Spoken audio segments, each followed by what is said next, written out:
Maman Nangai, maman Nangai. Bachenga na YouTube. Bali ba poster na ba page. Bon, kasi nga santement na ensemble, nga santement na okindité. Faut na zana témoin. Ah, question. Tema okida. Hey! Éclair! Samedi matin dans les réseaux sociaux. Biblique Bobimbala Simalaye. Yes, production. Boya Tobina Mouswashi.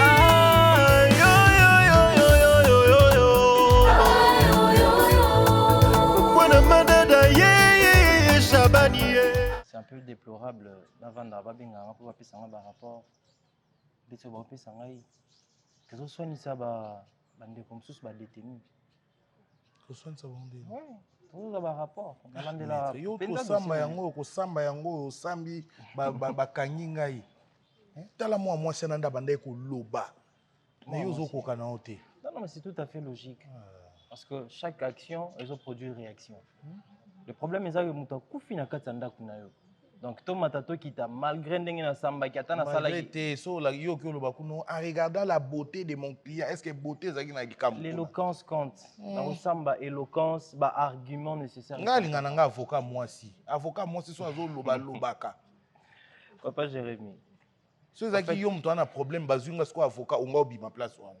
Non, quand ça que dossier est facile.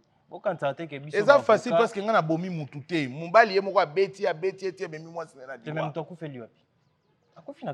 Mais il faut expliquer bango que client nga bomi na mutute. Mais il faut comprendre que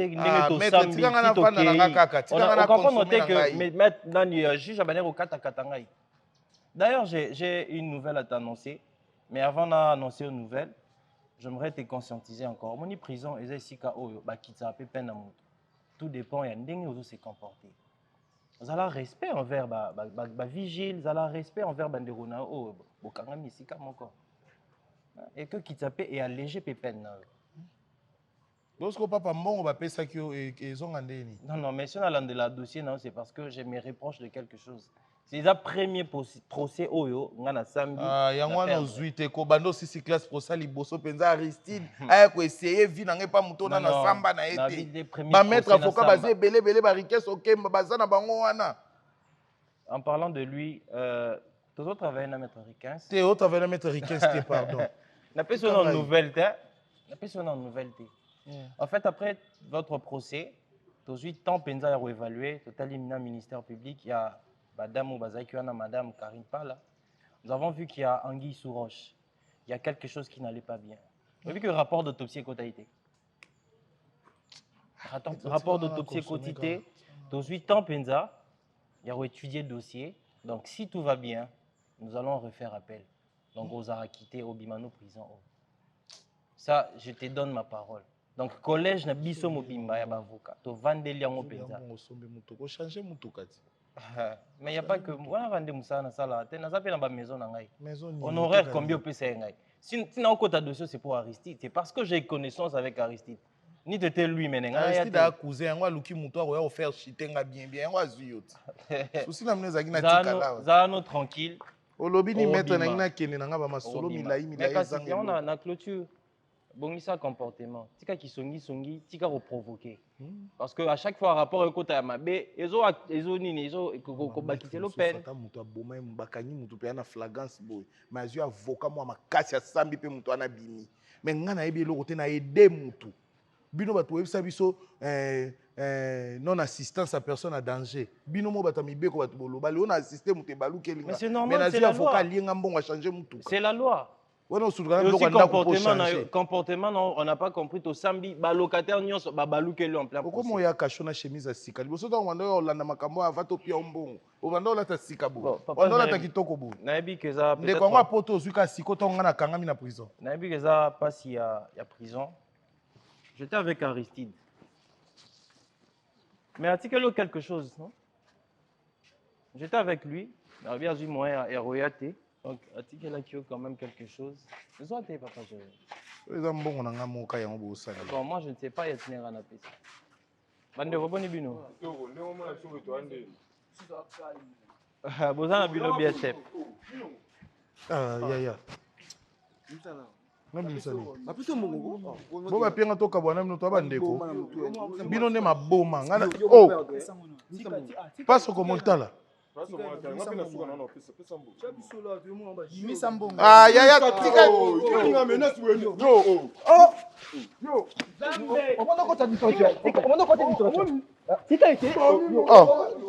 Bonga katanga lipapa pwani. Anga katanga lipapa bino movanya na bokoteli ye. Yone mtolinga menasa na tikelo. Biso sto ye ko yango ka awa. Tona mokonza voyu ngane na tika la sima. Ngana koteli na sema be. Te o sel mabete. Yo te. Na pia bino te na pia ye. Nyonso te to kabola. Pesa ngam yo kabola. Pesa te. Bongo na ngai yo kabola. Pesa. Toke ne kuna pesa wa yo koma komandenga. Bongo na ngai. Pesa o pesa to. Ah, tika obenda benanga boyi. Bon menacer po. Bon menacer nga po ana. Pesa mbongo. Toke ne ka to change mo na bongo na nga nyonso. Eh, mbongo na nga nyonso. Bo yo bimo changer pa kanga muyibi. Bo sa mebele bo nino. Eh, kotina ba yoke langa mate mto sala ngeloko azate. Eh. Isa $20 toke oh,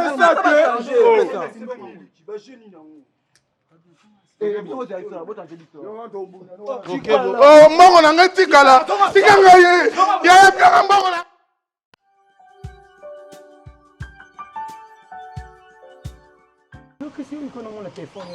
Bakangie nini?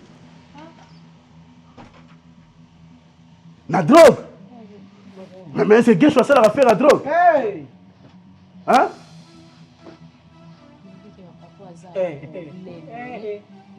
Mais maleta muta simbi c'est comment ça?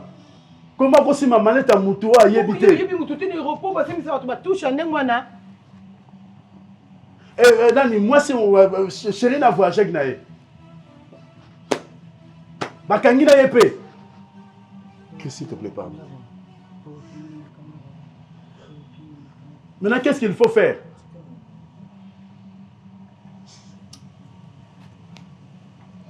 Il me taper ce numéro pour Benanga. Mais tout n'a ça en qu'est-ce qu'il faut faire maintenant? Dis-moi. Oui. Entrez. Allô? Allô? Hey! Allô? Bakangi na drogue. Bonjour. Vieux, bakangi Guécho te vieux, bakangi Guécho. Ocho benga ngaka siko babi bakangi Guécho. Viens. Qui ben de la kiti. Vous comprenez tout. Afin kaka boxeur de musika. Mais ngapi na tozo kumba muna ndonga bi peut-être yo grand faux yeba kité mo mona. Non, ça tout de suite là ba to bien que bakangi Guécho. Parce que il doit te ka ba trop bakala. Non, ma teresa na ndimi te Guécho te ka drogue vieux. Siko ndimi te. Toi Guécho ne ba wana. Et tonda sur la drogue et fait ça. Non, moni ngane to bando ça na biso ba propre mot et puis vient na biloko na emo boye. Tu dois to te mais drogue vraiment. Mais Babi il paraît tout moi sim ça qui est sac. Explication qu'on peut ça apparemment peut-être mutabenga lobike to ba une aéroport mutu moi simbi c'est ça qui a bien aidé à memela il faut rendre ça qui est dans drogue. Basim c'est touche. Monsieur le ministère public, vous avez la parole. Merci, Monsieur le Président, pour la parole accordée. Ayant suivi toutes les parties, Monsieur le Président, ça fait mal, Monsieur le Président. La ville de Kinshasa est devenue, je ne sais pas si je vais parler des mouroirs, Monsieur le Président. C'est chaque jour. Moto bato bazotambola na kobanga. On a tué à Mongafula, on a tué à Lemba, on a tué à Kimbonseke, on a volé ceci, des criminels par-ci. Mais, Monsieur le Président, mais c'est à vous d'aider la République, Monsieur le Président. De condamner ces genres de personnes, Monsieur le Président. Vous l'autre là, vous pouvez penser à un gamin, mais il était clair devant vous. Là, pour moi, il y a un mystère. Et puis il a dit calmement. Monsieur le Président, ce n'est pas au chef de l'État de descendre, Monsieur le Président, pour s'occuper de la sécurité des paisibles citoyens. Mais nous sommes là, Monsieur le Président. Vous avez cette charge, Monsieur le Président. Voilà la République où elle regarde. demain ou après-demain, on parlera de vous, Monsieur le Président, à travers ces procès. Aider la nation, Monsieur le Président, à condamner ces criminels, ces malfaiteurs, à la peine de mort, Monsieur le Président. Là, vous ferez justice. Quant à Madame Aminata, Monsieur le Président, des voleurs n'acceptent jamais. Jamais, Monsieur le Président. Mais son patron était clair. Qu'elle avait les bien volé. Mais c'est la honte d'une dame qui vole. Ça fait pitié, Monsieur le Président. Nous demandons au tribunal de condamner également Madame Aminata, son père, pour détournement. Nous avons dit, Monsieur le Président. Merci, Monsieur du ministère public. Monsieur le Président, je ne voudrais pas enfreindre la bonne marche de cette séance, mais si vous permettez que je place un mot. Je vous le permets. Monsieur le Président, la jeunesse d'aujourd'hui, c'est le pays de demain, dit-on. Le tribunal ne doit pas se transformer en un abattoir qui serait là pour écraser toute la jeunesse. Donc, il souvent que papa les pays dans l'aéroport et ça la maca. Tous amis soublés, tout le monde a fait la backup na drogue à cause aussi milanga ça qui se pose azana et aux agents c'est les moi na bateau moi na bateau. Tout ce qu'on fait, hein, ça se paye ici. Bah, l'autre fois, moi, j'ai dit à Mémé, le karma existe. Voilà. Oui, le karma existe. Normalement, le karma on est conscient, ils sont tournés aux aboyés. Qui Bayard n'a pas moi dans la prison, il est innocent. Innocent. Merci, ma fille. Il est innocent. Namona événement na depuis bandati souka. Yo zaka kolombe. Omoni ngati mukolo bete quelque chose à meilleur ami na ma terre. Mais mutu oya stopanga eza mama makambo. Papa le omoni ti lelo mo mobala na Jérémie qui beau samaritain na ye. A pêché na prison makala. Même ngamo oui que ti lelo na la su pongi bien terre. Jérémie avait innocent. Afuta na mbongo na ye. Papa le Jérémie avait innocent. Jour un événement ne salama na miso nga ponga dem na yakana popine. OK. Popine na ye akoti na ndako to yokuta geshona Naomi. Et geshona Naomi ba beta popine ba sangele mo sa mobali. Ti popine akimi ti na ndako papa na Jérémie. Ake ko kufela kuna nga ko tunem na mema popine na mukongo ma Teresa ti na hôpital. OK papa. Donc c'était le même jour. Le même jour. Donc je suis bêti moi là bateau akimi n'est pas Jérémie. Akimi pas kufela pas kufela kuna donc Jérémie ba innocent. Nous avons fait avancer ce procès jusqu'à ce jour et je pense que nous devons être corrects vis-à-vis de cette jeunesse qui nous remplacera ici sur ce tribunal. Je demande votre esprit de savoir-faire. Nous sommes la justice. Nous devons juger en toute équité. Je vous remercie. Voilà, madame, merci. Nous devons juger en toute équité, tout en respectant la loi. La loi condamne les viols. La loi condamne les vols. La loi condamne la violence. Alors nous n'allons que appliquer la loi afin d'éclairer vraiment cette jeunesse, notre religion. Le tribunal appelle Madame Aminata son père.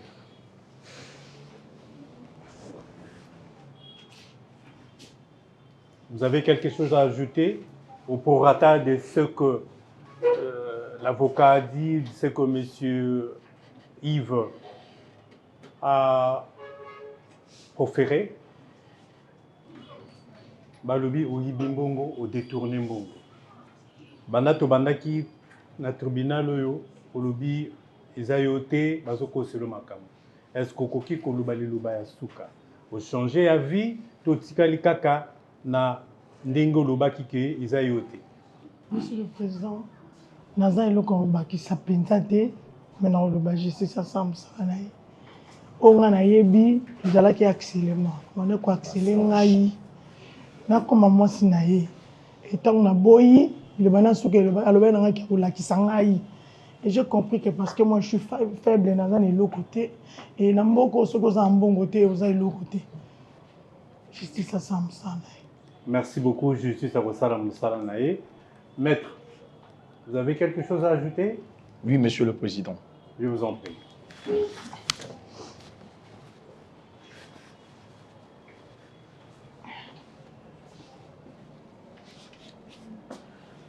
Monsieur le Président, Madame, Monsieur le représentant du ministère public, je reviens une fois de plus sur mes propos. J'ai été clair en disant que ma cliente Aminata est innocente. Et ce qui fait mal, elle n'a pas bénéficié de la présomption d'innocence. C'est référent à l'article 17. Elle a été condamnée sans voix. On n'a pas laissé le temps de s'exprimer. Monsieur le Président, parce qu'elle est une femme, c'est la raison pour laquelle on la traite de la sorte. Parce qu'elle est faible, elle n'a pas de moyens, elle n'a pas de finances. Je crois que notre pays défend les innocents. On est ici pour remettre les choses à l'ordre, établir la loi.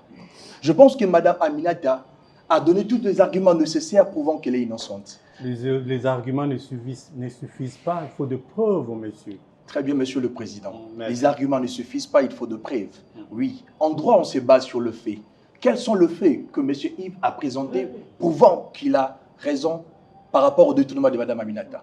Mais moi, ici présent, j'ai des faits qui prouvent réellement que Mme Aminata est innocente. Mais prouvez-le. Vous avez des preuves. Monsieur le Président, je vous prie, avec âme et conscience, de faire régner la justice grâce à ces preuves que je vais vous présenter. Si, monsieur l'avocat, il y a des preuves qui prouvent que Mme Aminata est innocente, parce que monsieur Yves nous a présenté des documents comptables, des signatures, voilà, qui prouvent qu'il y a eu détournement. Et puis, voilà, monsieur, on ne vous a pas accordé la parole. Gesho kanisa kata mati avion akima ke poto abule ke nzambe na likolo azalaka te. Nzambe azali. Omoni punition ozo sibi ma Teresa. Eza a mérité. Gesho motema mabe. Mafuti na mbongo andemi kozwa. Ngana kenene mama makamba boye na ebisa yo. Na kamba mama makamba ni mambo na vent. Donc mama makamba yeba ke gesho mtaboma ipopine. Mama na soluna mama. Mais maman mtama be. Maman mtama be. Oyo, oza camarade gesho on parle là-bas. On parle là c'est changé. Chéri Boété. Non, Boété, chéri Boété. Pardon, on perd de roté. Pardon. Ah, kende Boété ya yo kende. Attention, c'est moi na ko la mukate. Gesho otolo na ka to futaka. Oto sema na mukino mabe to sala ka to futaka. Lelo futango, afuta karma. Maman kambo pe comme ta baby si moi là. Ya ta se moi. Repassez ma chemise. Papa la ngana matina ngai. OK, on ne pas maman, on passe chez maman. Il faut le qu'il est là OK. Là musika te na daga quelque part na mfichon. D'accord, na zo soirée wana. Ko déplacer te. Non déplacer te. Non, on s'est changé rapidement na zo. Papa tikala na yo. Je passe chez maman. Maman mtia mabe. Maman ko moto maman na mbelingai. Pourquoi répondre chéri? Hein? Maman bon avion ça y est. Ah non batte. C'est ça la chemise là rapidement. Tiens. Na pesa exemple comment maman peut protéger na buzoba tina niveau oyo donc les azaki na yeba ki na ye babeti na mwasi na mususu hein babeti popine na mwasi na mususu pas itozonge pas mama kamba pe mama mabe yemta baby si penza bi mwana yemo non la mwana allez-y monsieur. D'accord monsieur le président, sur ce que le fait tranche ces problèmes. Voilà la preuve qui démontre que Mme Aminata est innocente. Là, c'est l'enregistrement de M. Yves.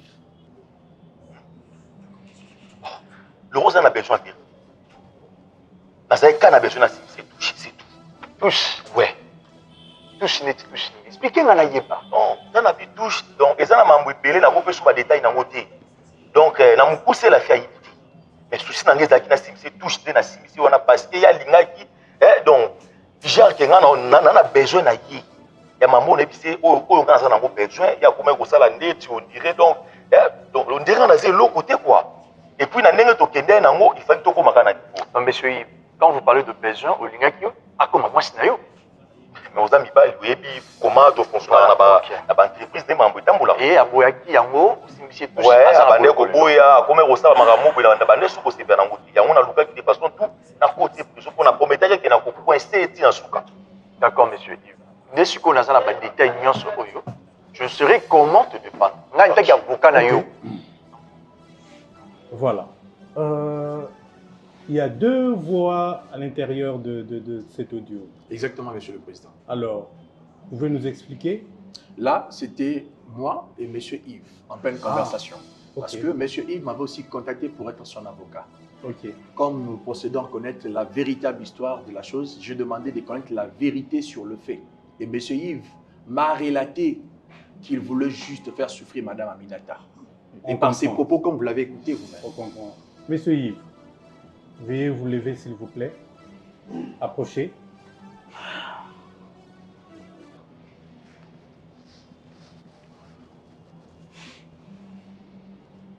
Pouvez-vous nous certifier que c'est bel et bien votre voix?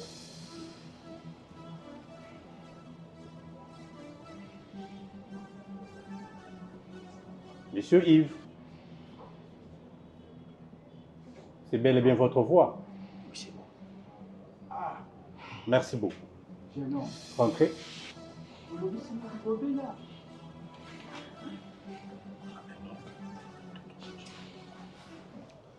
Les faits sont très clairs, président. Très clairs.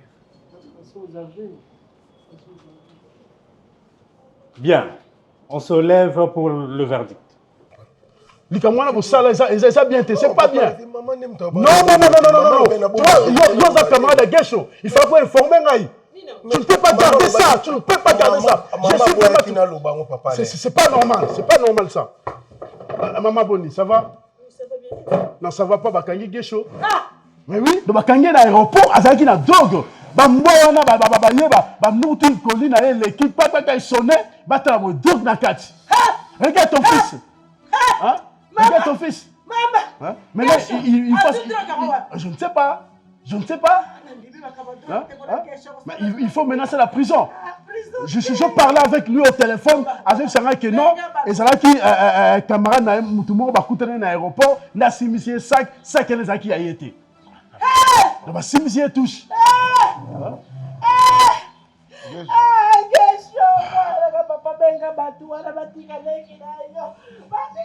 baotika ndeni mama Gesho afutani les pots cassés. Gesho afuta les pots cassés. Makambo ya saki ya mabe yango afuti. Nzamba ya likolo amonaka. Gesho afuti nde oye olonaki obabi oyo koseme yango kofuta. Oya semaki yango afuti. Mais maman, mais comment ça fait-il yo? Est-ce que tu sais que garçon abattu azo kufa na prison?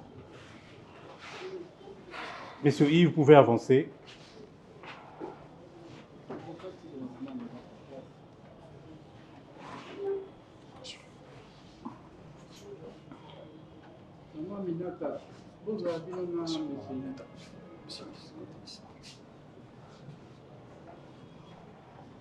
Vu les aveux de monsieur Yves,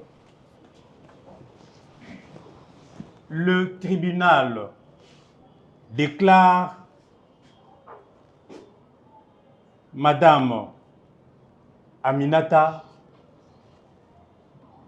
acquittée. Quant à monsieur Yves, vous êtes condamné pour harcèlement à 5 ans de servitude pénale principale.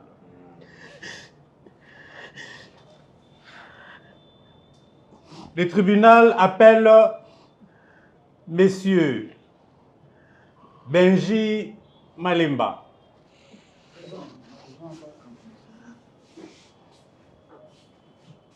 que les agents puissent s'occuper de monsieur Yves. Jospin Bayade, approchez. Cardinal Sokomol,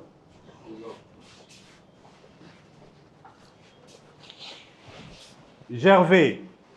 Monsieur Gervais ou madame. Ok. Jonas Wanga.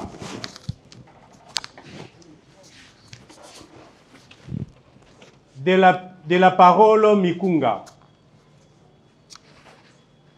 Choupette Kilolo. Aminata Bahati.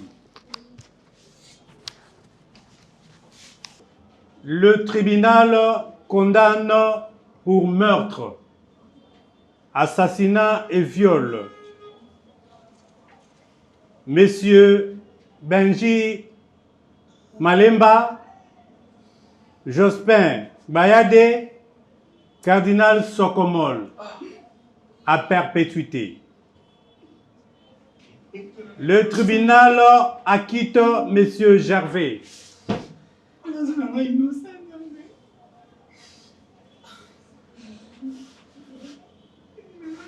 Choupette Kilolo, acquitté. Le tribunal condamne pour vol à main armée et assassinat Messieurs Jonas Wanga, de la paix Mikunga et Anita Bahati.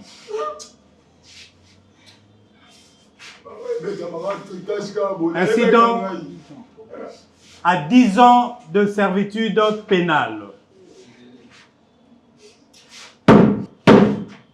Messieurs agents de la sécurité, veuillez vous saisir de tous ceux qu'on a condamnés et mettre en liberté tous ceux qui ont été acquittés. Messieurs Yves et les autres, directement en prison. Alors, plus rien n'étant resté au rôle, la séance est levée.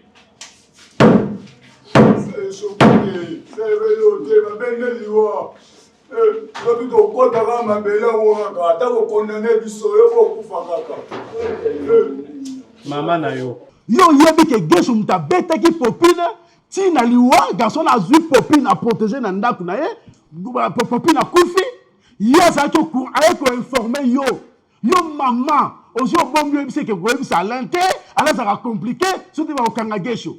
Voilà ma conséquence.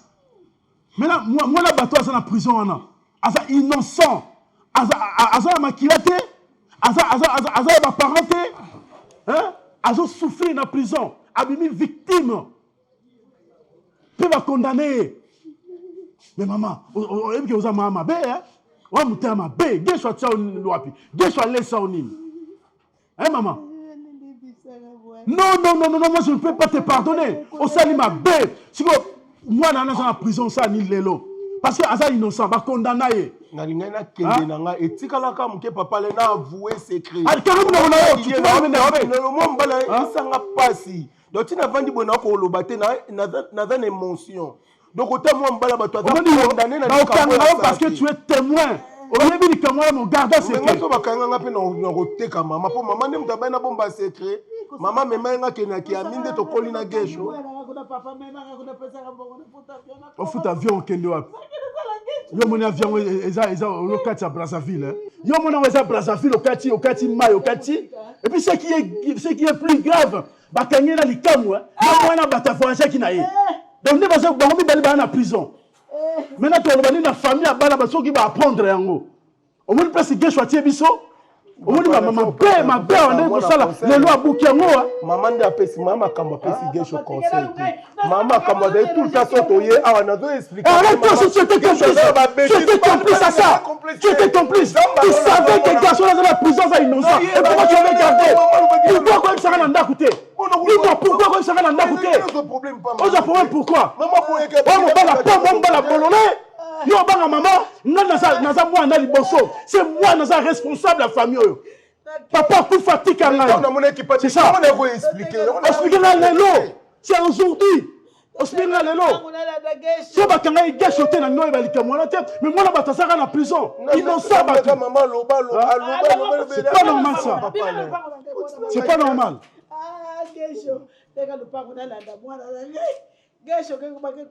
nana teka lupango à papa nanga nateka pour la mwana en souffrir kuna na prison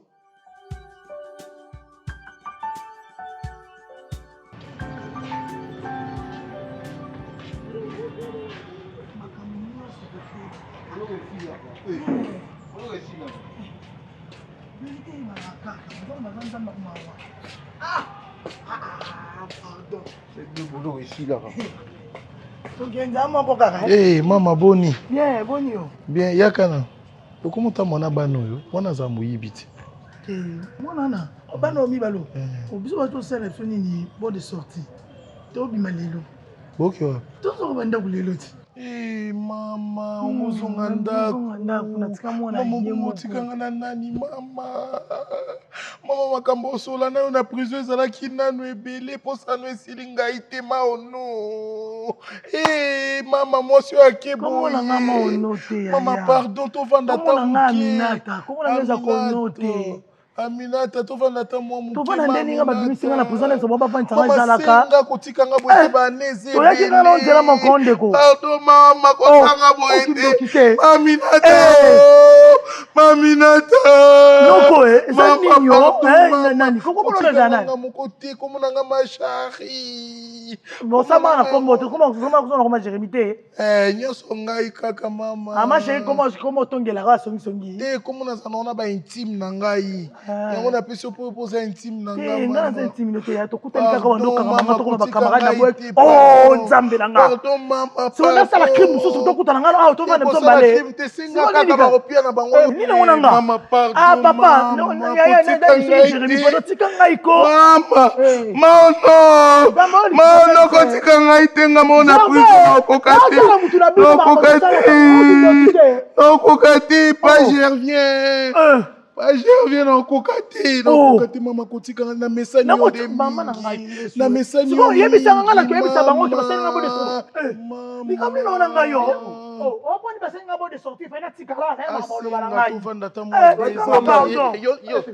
yo problème te yo nini boy tika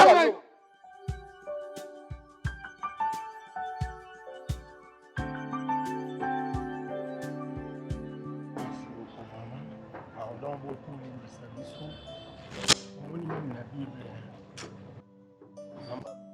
tosalaka efutama a na se yo mpe so participe na mabe oyo moto asalaki yo mpe oyebaki nzambe kotangelo lisumu ya moto wana asalaki mabe oyo yo participaki na mabe na ye en tout cas ata tosali lelo tobombi lelo me nzambe na likolo oyo akela likolo na se azomona en tout cas na ye na famille na bino premièrement tonton Chiki limbisanga mama limbisanga mama limbisa ngai na mema na balimbisa biso parce que nazalaki aporte mpana yo maa makambo soki ondimaka na avoué nyonso oyo me a mosusu me lelo tokomi na baproblème oyo te en tout cas komona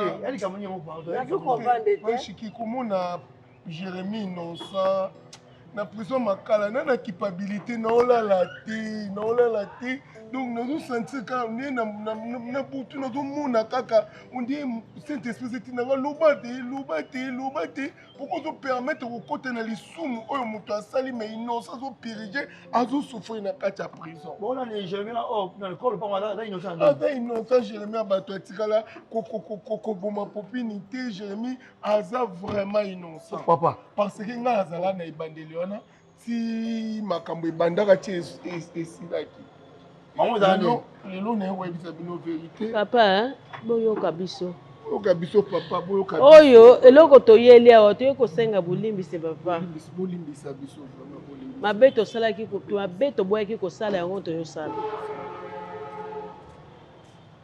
mwana Jérémy aza na prison ye aboma popini te ye angani te meme bambongo bafutaki biso toza na culpabilité makasi yo kofutanga mbongo mpona bomba secret mama makambo yo nomi tokotisinga na lisumu yoka toye kosenga bolimbisi mutu na makolo te mama te toye kosenga bolimbisi toye kokize te papa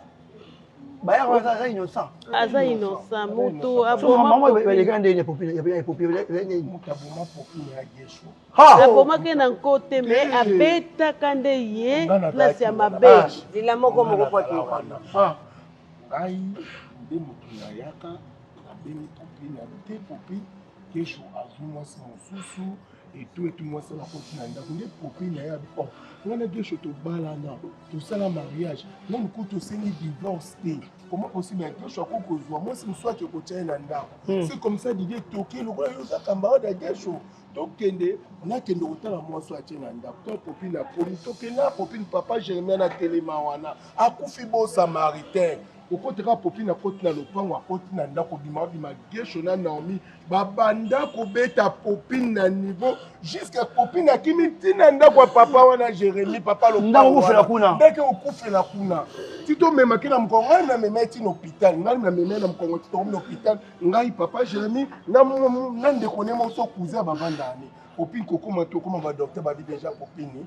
a couffé. Mais papa. Donc papa on a quoi libéré. Tant ça maman na parquet. Yo le ba ke ba benga ko benga téléphone ke Popine a couffé.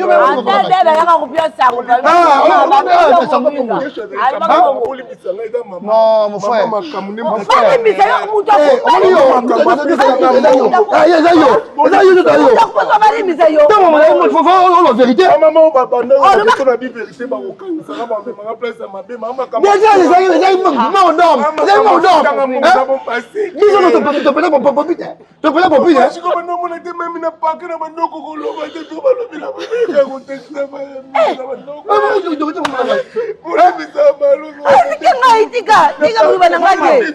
Maman, un jour on fait le camboyo. On fout dans le camboyo. Nous avons Nicolo, nous avons peut-être populaire. Oh, vérité, c'est pas bon malo, bon mango. Encore bon maman mon boti. Maman ta yo moko. Obi bobi la du coup na mangue. Yo bon c'est que merci maman. Nous avons Nicolo, on fout un jour. On fout abino. Maman la yo va tester un jour pour populaire moi là wana. Merci. Ah, merci maman. Merci. Attends,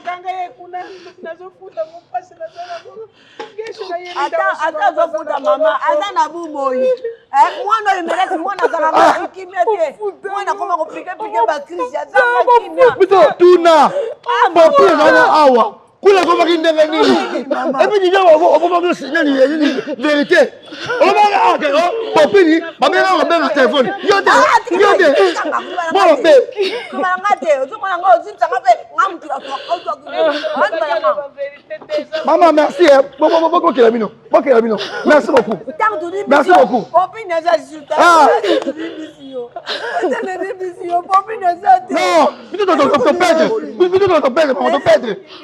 Non, te perdre. Maman, tellement. Ok. Maman, na symbiote. La symbiote. Toza la mokili là. Bien sûr, on pata. So on belo on nzambe kamera. On finit rien. On kenya muke. Avant la population belé. Le ngani shiri tote. On fout yango. Maman la yo, moi c'est la attention que là et moi toza bino. Bima. OK. Bima. Bon fout abino bima. Makila la population. Non, biso, tu vas ngala te. Popili wana, est-ce que vous avez popili? Tu dois dire ça. On a ça beaucoup là que on va couiller battre ma mère kabona malamu. Mais camera joue là, on va ça. Là popili là ndap. Ndeni arrivé à gouverner dans le ton. Je le foutre. Ndeni. Ngabili kamona kam. Na kamera ngo. Na ti popili na yango. Na tu kamona, mwana kinda kabili ni mwa. Tele na kumana kona soba. Ngam kona kuba nani atele. Bakoko mi bani nazana ba batele ma popi na kende na kutele. Mama nangai. Bachenga na YouTube. Bangi ba poster na ba page. Bora singa sante bana osamba kuna ngasa tebana okindi te. Pona zaka na témoin. Question. Tema okida. Hey, éclair. Santimati na réseaux sociaux. Public Bobimbala Simalaye. Yes, production. Oya tobina mutu ashi.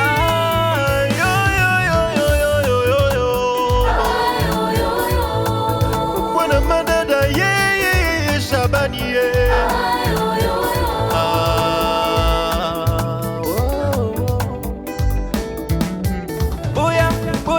Boya kotale.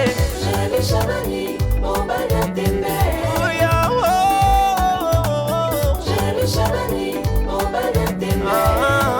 Bato bayo kaka